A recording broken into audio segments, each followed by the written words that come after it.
you start to develop the ability for narrative. So that's the next stage, which is mythic literal. So let's step out of the slides again for a sec. Yeah, I believe in God. What is God like? Well, I guess God is like Jesus, sort of.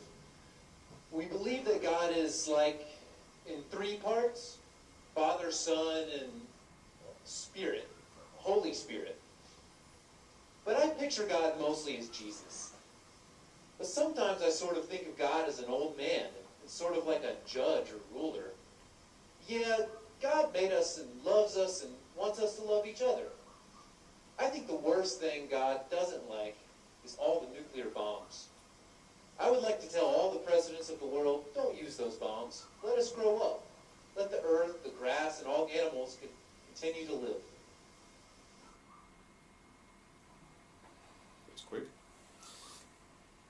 So what did you notice about that one? Dude, where's my car?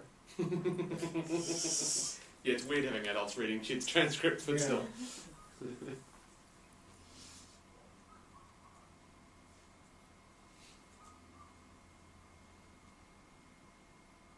Can we listen to it one more time? Yeah, sure. It's a minute long, so Yeah. what the heck, eh? Yeah, I believe in God. What is God like? Well, I guess God is like Jesus, sort of. We believe that God is like in three parts: Father, Son, and Spirit, Holy Spirit. But I picture God mostly as Jesus. But sometimes I sort of think of God as an old man, sort of like a judge or ruler. Yeah, God made us and loves us and wants us to love each other. I think the worst thing God doesn't like is all the nuclear bombs. I would like to tell all the presidents of the world, don't use those bombs. Let us grow up. Let the earth, the grass, and all animals continue to live. Still a complete lack of experience there. I mean, they're quoting things that they've heard. Unrealistic, idealistic. Yeah. Yeah, very idealistic, it's true, yeah. Sorry, I'll let you guys talk. Go ahead. Does it move to we believe? Uh-huh. Which seems more encompassing than the moon just follows our car. Right. Right. Right, there's a larger we, right? Yep, that's true. It almost seems as though the first group was more focused, because this group here is going off into, well, I believe God doesn't like bombs, and I would tell the presidents, okay, well, where are we going here? Yeah. You know, Yeah, that's true. there's not really a spirituality in that. It's there's definitely an agenda of sorts, but again, I would say that that's almost parental agenda. Mm-hmm. That Do you think there's no spirituality in it? I'm not saying that there's no spirituality in it, but it's not directly about spirit. There's no experience to it. Mm-hmm. And it almost seems as though, I could see them growing up in a fairly granola kind of family, coming up with those opinions, Right. because that's what their opinions are. And Sure. it's masquerading as spirit in that sense. It's masquerading as a mature political opinion as well, right? Yeah. In some ways. So one of the things that was out for me in listening to it is that in some ways the earlier stage sounds more, in a way, sounds more transcendent than this. This is very Tintex. God is like an old man. God looks like Jesus. I'm worried about the bombs, you know. As opposed to God is like air. Air, you know, it's lovely and poetic, and you know, it's all very sort of abstract. I mean, all ways are lawful to innocence. That's right. That's right. So what's happening at this stage is that the story of it, you know, God is like this, and He has these characteristics and these attributes, and the sort of composite images start to come together. And it's thin because the extract is so short, but it's thin. But there's a sense of the sort of logic of, okay, if they set off the bombs, then everything will die, and God doesn't like things to die, and God likes things to live, and so God doesn't want the rulers of the world to. So I would tell those people that God doesn't like that, and they shouldn't do it, which is quite complicated. I don't think their parents have told them God doesn't like the rulers of the world to set off nuclear bombs. They've pieced that together somehow. They've taken various logical trails and they've assembled something that's their way of seeing it. But the way of seeing it is very much about this sort of, what is God like? What does God want? What does God do? And so there's these answers to these questions that are in the terms of story. They've still been able to apply language to it. Yeah. As far as, we see God as Jesus. So they have a word, and that word is supposed to be descriptive of everything. Right.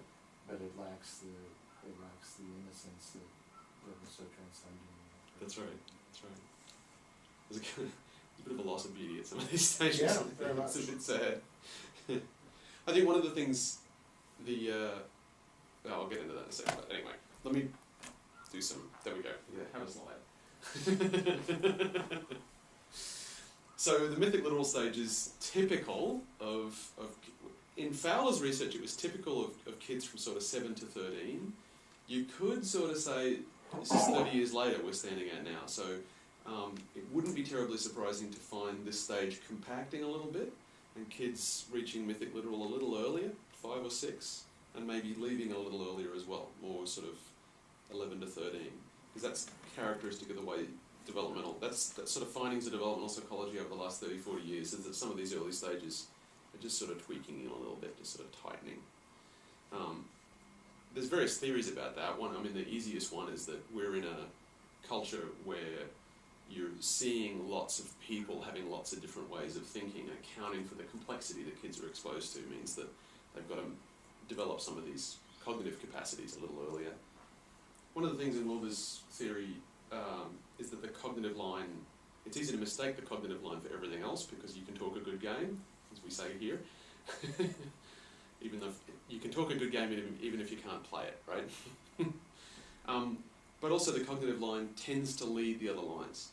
If you can't be aware of it, you can't do anything else with it. So the cognitive line is often ahead of everything else. Everybody can think and to some extent talk often ahead of what they can do in some of the other lines. It's not universally true, it's a tendency, it's a generalization, it doesn't work for all individual people.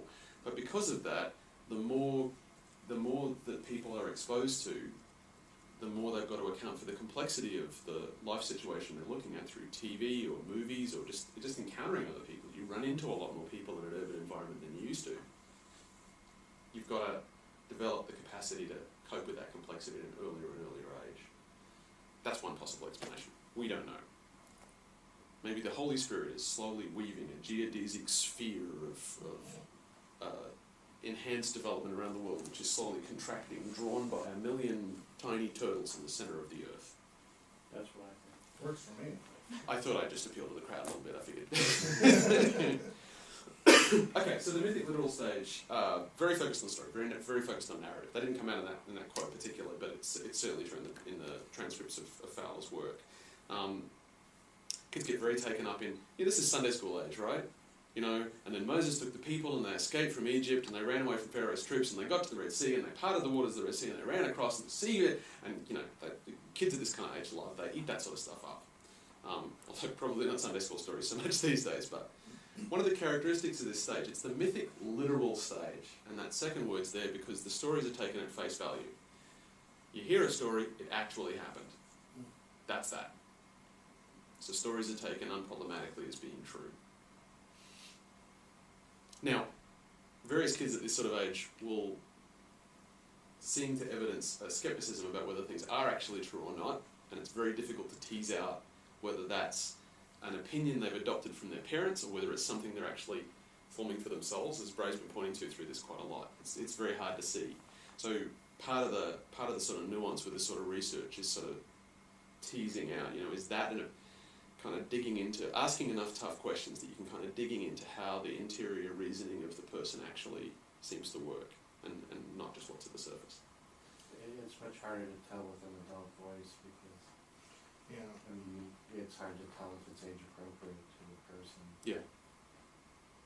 Yeah, that's true. Yeah. It's difficult. When you hear older words and older opinions out of a younger voice, it's easier to tease that out. Yeah, that's true. Yeah. That's true, you can pick it. One of the characteristics of the way this stage sort of works is that the person at this age, and this is probably the earliest stage at which sometimes becomes a station for people. So people can sometimes reach a mythic literal state and stay there pretty much through the rest of life. That can happen. It's often not happy if that happens, but it can happen. One of the things that happens at this stage is that the person's not really able to see their own subjectivity, their own interiority. They're in it, they are it, but they're not able to really see it. So they can't see your interiority either. So there's no real sense that your internal world and their internal world might be different. Because everything's literal, everything's taken at face value, so there's no real distinction between your feelings and my feelings. If I'm angry, it's because you're doing something to make me angry. There's no disjunction between those two possibilities. So I just stole this from Rolly's talk because I thought it was a really great point.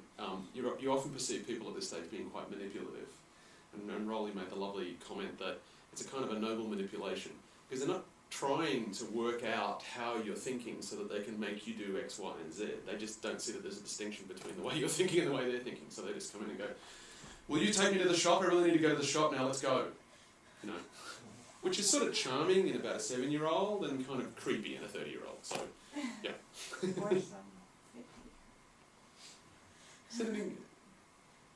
This is sort of in the realm that most of us kind of had experience of. Is there anybody who wants to point out that they've noticed about someone at this stage? You've probably all got people in your own adult experience even that are at this stage. Yeah, no, don't say that. Maybe if the tapes were going. Yeah, the tape wasn't running. There's all sorts of lovely things that I'd like to say. But no, I think that we encountered this in adults, and it's often very, very difficult, especially within the context of the AJC, where somebody says, "Well, you know, what do you think about? What does the church think about this?" And they want that answer. Mm-hmm. They want that. What does this symbol mean? Yes. You know, when you do this at Mass, what does this mean? And they want an easy answer for it. And it's sometimes, I think, very, very difficult for us to say at one and the same time, well, it's not that simple, that there's more to it than that, without it being dismissive, without it being, well, you're just not getting it. And because I think that your point that stopping at any one of these stations is not necessarily a fault. It's not that you failed in your development. This is just sort of a natural stopping place. You've got to meet people where they are in that case. Right. So And that's a beautiful phrase to encapsulate it. Yeah. Well, The point of going through something like this isn't to sort people into categories in terms of who's more advanced and who's less advanced. mm-hmm. It's to do two things. One is to be able to meet people where they are and to kind of acknowledge that, okay, that's where you're at, that's the reality of the situation, that's just fine. What do you need? How can I relate to you in a way that's person to person and that's not snide or looking down at the person or whatever? And the converse, that you might encounter someone where if you're aware of some of the stages past where you're at, that you might run into someone who doesn't make any sense, who seems to be off with the fairies. But if you kind of examine the situation, sometimes in hindsight, you might be forced to acknowledge, maybe I just don't get them. Maybe I'm just yet to get there. Maybe I should give that person a bit more space. Maybe that's okay too. The second part of it, and what I want to get to in the second part of the presentation, is to kind of own these stages in ourselves. So I'll get to this in more depth in a second, but every single one of us has been through a sequence of these stages from 0 up. And they don't go away. It's like, Russian babushka dolls, right? So you start off at primal undifferentiated, and then you hit, oh boy, it'd be more convincing if I could. The one before this, and then you get to mythic literal, and then you get to synthetic conventional, and then you get to individuative, reflective, and so on. And those prior stages stay within you. Well, and that's one of the things that I think I'm always a little suspicious of a developmental narrative, Mm-hmm. because it seems almost as if, well, you can't get to this other station until you've gone through this one and somehow left it behind. Right. And I think that that's not what's being said here. No. I think that It's really not what Fowler says, and it's absolutely not what I what I yeah, hold. I mean, I bounce around in these because I know, just thinking about my own practices, my own experience, there are lots of times where I find myself right here. Totally. This is where I Totally. when my life goes to shit and I'm sitting down to prayer, this is how prayer works Yeah, at that point. Well, when we chant the Psalms, this is kind of it's this and the stage before that we're really inhabiting. Yeah. And this is one of the sort of so one thing is we're all carrying all these stages with us. Wilbur has this lovely phrase: we transcend and include. As you reach each stage, you transcend, but also include the prior stage. And there are fiddly psychological dynamics in there where you, because of your social situation, you tend to repress and deny certain aspects of your experience of the prior stage because that's kid stuff, and you're a grown up, and therefore you don't. It's no different than what we teach people in holy orders. A deacon doesn't cease to be an acolyte. Exactly.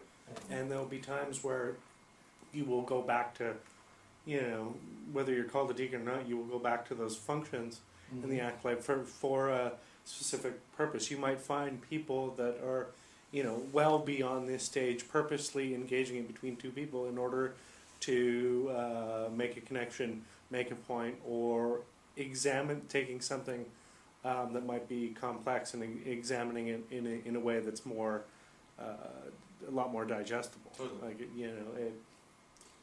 I think also in a practice sense, and Will pointed to this before, if you're doing stuff in esoteric practice, those earlier stages where the differentiation between self and other is very soft, or the difference between image and reality is very soft, and you're completely consumed with the emotional energy of your feelings in the moment, that's very much the kind of stance you need to be in to start to move into certain particular kinds of magical work. So you have to be able to step fully into the total reality of an image being completely real and utterly inhabited. And so there's phases of that kind of work where you've got to draw on the resources that you bring with you from stage 1, held within the much more expansive frame of something at stage 4 or 5, right? That's the nature of being human. So I'm very much not saying that this is a developmental sequence where some people are better than others. I'm saying these are resources these are developmental achievements, we pull this stuff together, we sort of make ourselves up through life, and we retain these prior stages, these earlier stages. And that gives us the capacity to love our neighbour as ourself. If we don't understand the fullness and wholeness of ourself in all the sort of onion skin character of these sequences of development, we're leaving out the richness in ourselves that enables us to connect to the other person, I think. Would Fowler say, however, I mean, even if we don't hierarchize them in terms of better or worse, which I think it's always dicey whether or not you can pull that off, but are these phases necessarily sequential? Is it possible for somebody to have the kind of universalizing insight without having passed through the earlier, what we're calling the earlier stages?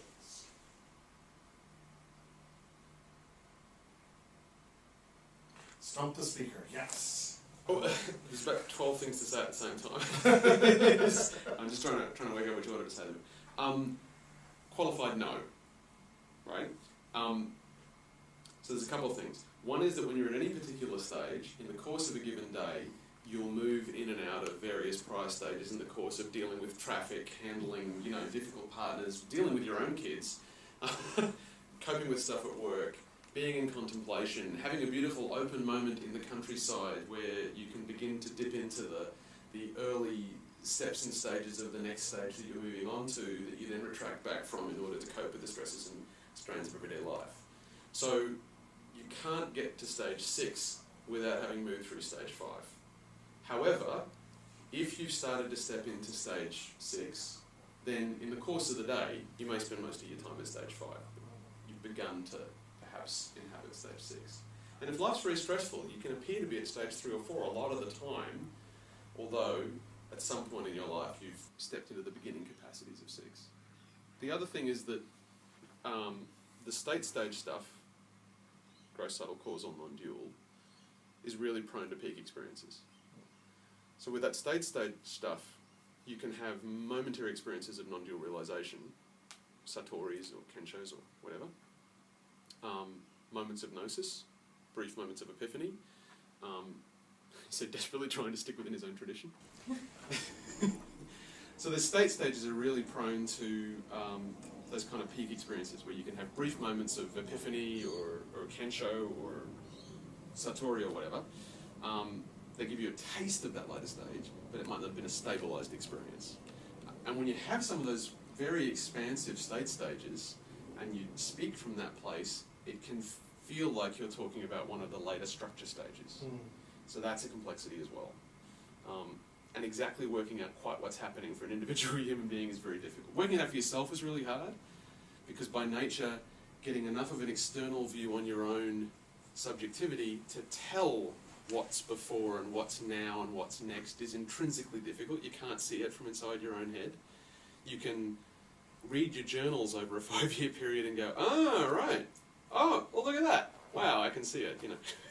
And if you interact with other people, they can see you moving through stages sometimes if they think about how you were before and how you are now. And sometimes by engaging with what other people have said to you about yourself, you can develop that. But you can't sense it from inside yourself. You can't see stages from inside your own subjectivity. Because you're in the moment. You're experiencing yourself in the moment. Unless you've got some way of binding your experience into time in a journal or interviews with other people or video records or something, you can't see these sort of longitudinal moves. It's not available to you. Long answer.